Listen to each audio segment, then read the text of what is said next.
परिवार था और इस स्टेज के एक तीसरे तिहाई जितना हमारे पास इतनी जगह में हम लोग रहते थे, गरीब थे। पिताजी अकेले कमाते थे। लेट 50s की 1960 1962 की बात है और 14 लोग थे, ताया जी, ताई जी, दादाजी, दादी जी, और इतनी छोटी सी जगह में रहते थे, पर हम बड़े खुश थे। तो मैंने एक दिन दादाजी से पूछा कि दादाजी, हम इतने गरीब हैं तो इतने खुश क्यों हैं? तो उन्होंने बड़ी कमाल की बात की। उन्होंने कहा, बेटा, इंसान जब बहुत गरीब होता है तो सबसे सस्ती चीज खुशी होती है। तो मेरे मन से गरीबी का डर निकल गया कि ठीक है, गरीब होना तो कोई बड़ी बात नहीं है। दूसरी बात जो मेरे मन में हमेशा थी कि मैं पढ़ाई में अच्छा नहीं था। इस सोच की बात सुनकर आपको थोड़ा सा अजीब लग रहा होगा कि पढ़ाई में अच्छा नहीं तो ऐसा कैसे बन गया। तो मेरे कभी जिंदगी में स्कूल में 38% से ज्यादा मार्क्स नहीं आए।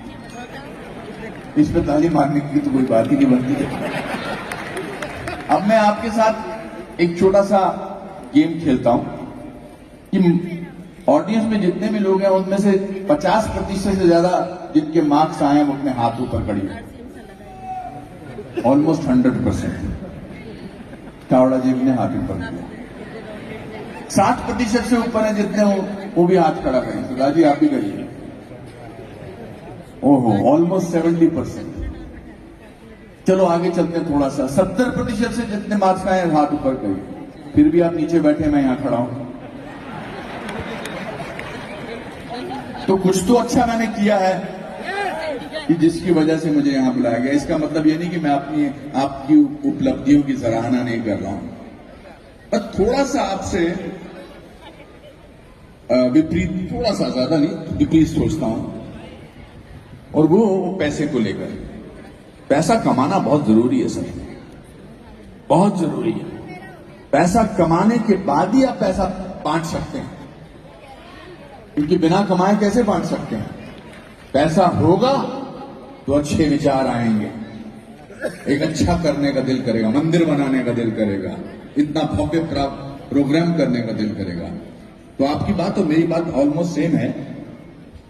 तो मैं जब मुंबई गया था आज से 45 साल पहले, हालांकि मैं नेशनल स्कूल ऑफ ड्रामा का गोल्ड मेडलिस्ट था, लेकिन रहने को जगह नहीं थी मेरे पास।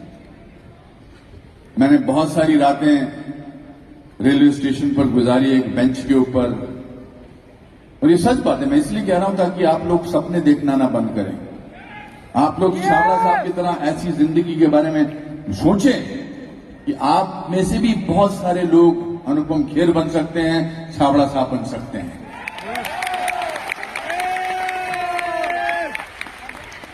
तो मैं काम मिल नहीं रहा था उन दिनों।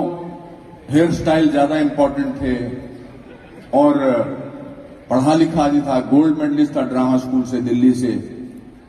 तो एक दिन जब मैं रेलवे स्टेशन के बेंच पर बैठता था तो 1:40 पर आखिरी ट्रेन जाती थी और 4:40 पर सुबह पहली ट्रेन शुरू होती थी। तो मेरे पास सिर्फ वो 3 घंटे होते थे सोने के लिए, क्योंकि पुलिस वाला था, वो बोलता था कि 1:40 के बाद आओ और 4:40 पे उठ जाओ। तो मैंने अपने दादाजी को एक खत लिखा। मैंने लिखा, मैं क्या कर रहा हूं यहां पर इस मुंबई नगरी में काम की तलाश में? मेरे पास रहने को जगह नहीं है, मैं रेलवे प्लेटफॉर्म पे सोता हूं, पढ़ा लिखा आदमी हूं, मेरी बेइज्जती होती है, मुझे कोई प्रोत्साहन देने वाला नहीं है। मैं ये शहर छोड़ के वापस जाना चाहता हूं, शिमला, दिल्ली, लखनऊ, कहीं चला जाना चाहता हूं, मैं यहां नहीं रुकना चाहता। दादाजी ने उस चिट्ठी के जवाब में एक चिट्ठी लिखी मेरे दोस्त के एक एड्रेस पर। उसमें एक लाइन थी जो बड़ी जिंदगी में मुझे बहुत काम आई। उन्होंने लिखा कि बेटा, तूने बहुत मेहनत की है, तेरे माँ बाप ने बर्तन बेचे हैं, घड़ी बेची है, जवाहरात बेचे हैं तुझे पढ़ाने के लिए, तूने गोल्ड मेडल हासिल किया है और तू पिछले 1.5 साल से मुंबई में रह रहा है।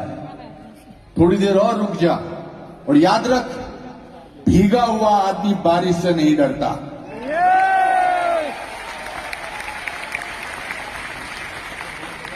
वो लाइन पढ़ के मुझे लगा अब तो दुनिया की कोई ताकत मुझे नहीं रोक सकती।